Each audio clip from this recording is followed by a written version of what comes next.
नमस्कार, बहुत बहुत स्वागत है दोस्तों। आज की बड़ी खबरों में मुख्य समाचारों को आप तक पहुंचाएंगे एक एक करके। इन चुनी हुई खबरों को जानिए। तमाम बड़ी खबरें हैं। एक देश एक चुनाव पर आज होगा बिल पेश, लोकसभा में जबरदस्त हंगामे के आसार। वहीं दोस्तों आप तक पहुंचाएंगे बड़ी खबर आ रही है दोस्तों, जासूसी कांड को लेकर क्या कुछ अपडेट है ये भी जानेंगे। वहीं दूसरी तरफ दोस्तों, पूर्व सीजीआई और यहाँ पर लगातार कई ऐसे जज हैं जो लगातार विवादों में घिरते जा रहे हैं। इसके साथ ही पूर्व नौकरशाहों ने सीजीआई से गुहार कर दी है। क्या कुछ अपडेट है, इन्हीं सभी बड़ी खबरों को जानेंगे। दोस्तों आप भी बैलेट के साथ हैं तो वीडियो को लाइक करके अपना समर्थन जरूर दर्ज करवाइएगा। सबसे पहले और बड़ी खबर की ओर चलते हैं।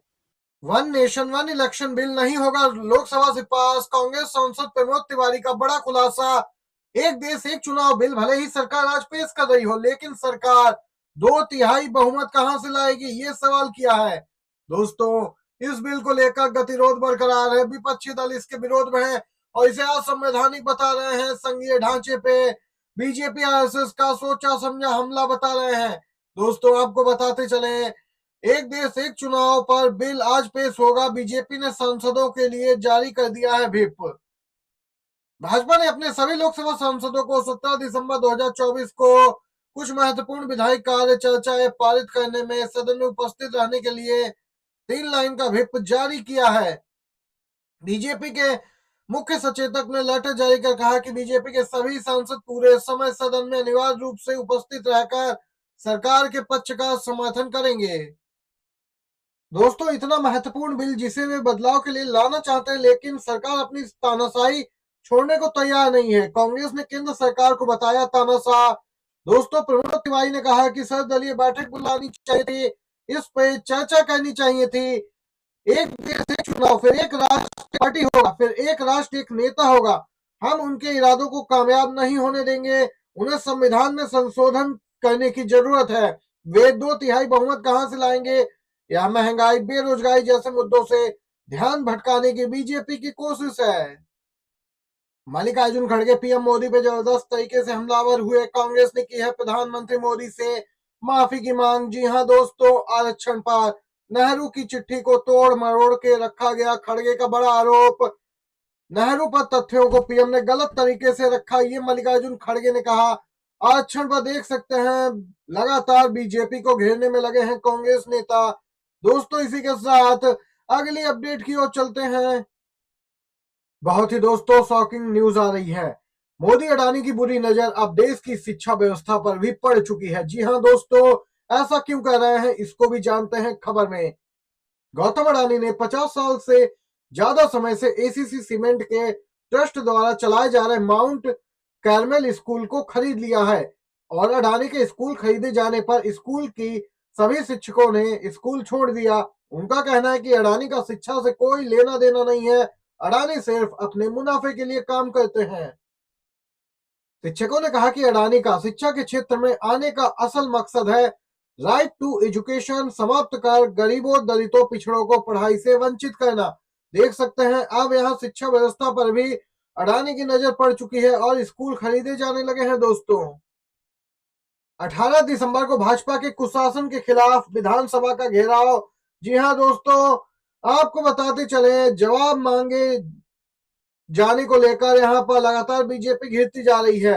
जवाब मांगा जा रहा था यूपी में कुशासन को लेकर, सरकार चर्चा से भाग रही। अब यहाँ पे लखनऊ से अपडेट आई। यूपी कांग्रेस अध्यक्ष अजय राय का बड़ा बयान है। 18 दिसंबर को कांग्रेस विधानसभा का घेराव करेगी। संभल हिंसा, फर्जी एनकाउंटर के विरोध में ये घेराव होने जा रहा है।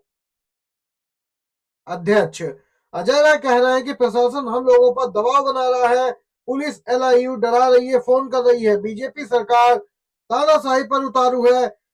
अजय राय ने कहा कि हम इनकी ईंट से ईंट बजा देंगे। 2027 चुनाव में कांग्रेस सत्ता में आ रही है। किसान, महिलाएं, युवा सब परेशान है इस बीजेपी सरकार से। दोस्तों कांग्रेस अध्यक्ष अजय राय ने ये बात कही है। यूपी कांग्रेस के अध्यक्ष हैं, आप इनकी बातों से सहमत है या नहीं जरूर लिखे कमेंट बॉक्स में। अगली अपडेट की ओर चलते हैं। अमित शाह ने राहुल गांधी पर साधा निशाना तो लोगों ने जासूसी कांड को याद किया। नेता विपक्ष राहुल गांधी को लेकर भाजपा कांग्रेस के संबंध खटास के नए स्तर पर पहुंच गए हैं। राहुल और कांग्रेस ने सड़क से लेकर संसद तक में अडानी घूस कांड को मजबूती के साथ देश के सामने रखा। उसका नतीजा यह निकल रहा है कि राहुल गांधी और कांग्रेस के अन्य नेताओं पर निम्न स्तरीय और व्यक्तिगत हमले शुरू हो गए। कांग्रेस का आरोप है कि मीडिया का एक बार भी इस मामले में बीजेपी की मदद कर रहा है। हाल ही में इंडिया टुडे के चैनल पर अमित शाह के प्रोग्राम को लेकर कांग्रेस ने तमाम बातें कही। राहुल गांधी पे हमला करते हुए केंद्रीय गृह मंत्री शाह ने कहा, मुद्दे को उठाने के लिए कांग्रेस नेता का प्रेरणा स्रोत विदेश में है और हर बार संसद सत्र शुरू होने पर एक नया आरोप लेकर आते हैं। दोस्तों, आपको बताते चले, लगातार गोदी मीडिया पर भी कांग्रेस हमलावर है और कई गोदी मीडिया एंकरों को बैन किया जा रहा है। दोस्तों, आपको बताते चले, राहुल गांधी ने जिस प्रकार से अडानी को घेरने का काम किया है, बीजेपी बौखला गई है। कांग्रेस ने यहाँ पे इन्हें अडानी का एजेंट बताया है। जी हाँ दोस्तों, बीजेपी वालों को अडानी का एजेंट करार दिया है कांग्रेस पार्टी ने। कई पूर्व नौकरशाहों और सिविल सोसाइटी से जुड़े लोगों ने सुप्रीम कोर्ट में एक याचिका दायर कर यति नरसिंहानंद और अन्य द्वारा इसी सप्ताह गाजियाबाद में आयोजित की जाने वाली धर्म संसद पर रोक लगाने की मांग की है। कोर्ट की अवमानना से जुड़ी अपनी याचिका में इन लोगों ने आरोप लगाया कि उत्तर प्रदेश पुलिस ऐसा करने में विफल रही है, इन्हें रोकने में विफल रही है, इसीलिए सुप्रीम कोर्ट की शरण में आना पड़ा। याचिका में मुसलमानों के नरसंहार का आह्वान किए जाने का आरोप भी लगाया गया है। दोस्तों, याचिका दायर करने वाले कुछ पूर्व नौकरशाहों की ओर से पेश हुए वकील प्रशांत भूषण ने देश के मुख्य न्यायाधीश संजीव खन्ना और जस्टिस संजय कुमार की पीठ से कहा कि इस याचिका को तत्काल सूचीबद्ध किए जाने की आवश्यकता है। इस पर सीजीआई खन्ना ने याचिकाकर्ता के वकील को ईमेल भेजने का निर्देश दिया। शीर्ष न्यायालय ने कहा कि वह इस मामले की सुनवाई करेगा। प्रधान न्यायाधीश खन्ना ने कहा, मैं इस पर विचार करूंगा, कृपया ईमेल भेजें। जी हाँ दोस्तों, देख सकते हैं, धर्म संसद पर रोक लगाने की मांग की गई है। नफरत फैलाने का काम करती है ऐसी धर्म संसद, इस पर रोक लगाइए, ये यहाँ पे सुप्रीम कोर्ट से गुहार लगाई गई। मल्लिकार्जुन खड़गे का बीजेपी पर जोरदार हमला, बोले जो लोग झंडे, अशोक चक्र और संविधान से नफरत करते थे वह हमें संविधान पढ़ा रहे हैं।